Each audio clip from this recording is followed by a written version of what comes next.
Mr. Abbott, welcome to News Breakfast. You have said that winning this election is like climbing Mount Everest. Labor insiders are telling me they expect a loss of at least 22 seats. Surely you can see the summit from here. I think Labor insiders are trying to give people a sense that they can go and vote for Labor and still change the government. Well, you can't vote Labor and change the government. The only way to change the government is to vote for a Liberal or National Party coalition candidate. Even now, I think a lot of people are toying with the idea of voting for independents and minor parties. The problem with that, Lyndall, is that we could end up, if people do, with another unstable, hung parliament, an unstable Green Labor government. So even at this late stage, you don't think this election is unlosable? Absolutely. Anything can happen today.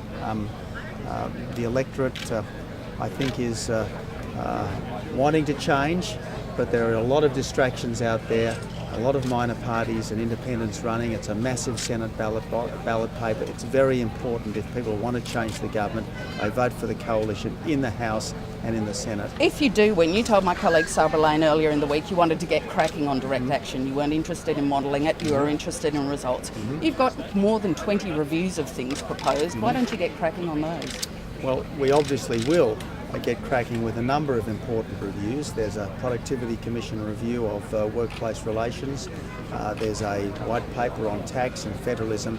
But the important thing is to get on with what we've committed to the people that we will do. We'll scrap the carbon tax, we'll end the waste, we'll stop the boats, and we'll build the road to the 21st century. That's what needs doing. On childcare, you've promised a more flexible system, but that will have to wait for a review. Well, the Productivity Commission has done a very good job with the National Disability Insurance Scheme. It's done a very good job with aged care. I think they can do the same excellent job with childcare, and that's one of the things that will happen if we change the government. But the only way to change the government is to vote for a Liberal or a National Party coalition candidate. When the UK Prime Minister, Conservative colleague David Cameron, was looking at where he would cut the budget, he said he wouldn't cut foreign aid because he didn't want to balance the books on the backs of the poorest people in the world. Isn't that what you've done by proposing $4.5 billion in cuts to the growth in foreign aid? Yes, they're cuts to the growth. They're not actual cuts. The amount of foreign aid that Australia gives will go up every year, but by considerably CPI, less. But by CPI. If we want to be a more generous country, an even more generous country, we've got to be a stronger country. And that's what I want to do. I want to create a stronger Australia, so in the years to come we can be even more generous. You've outlined cuts to spending and public service jobs. If you get into government, will that be the full extent of it? We will do what we have said we will do. I want to lead a government which says what it means and does what it says. I hope to be a no surprises, no excuses Prime Minister. So that's the extent of it?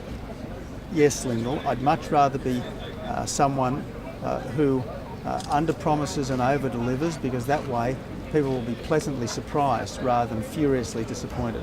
One final question, because I know you have to go. You've watched a number of leaders in your time. You worked for John Hewson, you were a minister under John Howard. Yeah. You worked with Brendan Nelson and Malcolm Turnbull. What have you learnt about leadership?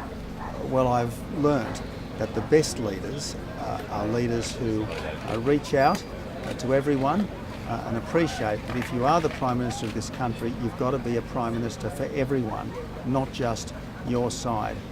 You've got to bring Australians together, and this is what Bob Hawke and John Howard at their best were able to do, and that's what the current government has failed to do. That's why we need a change. That's why people should be voting, one, for their Liberal or National coalition candidate in the House or in the Senate today. Mr. Abbott, thank you very much for your time. Thank you so much. Thanks, Lyndall. Thank you.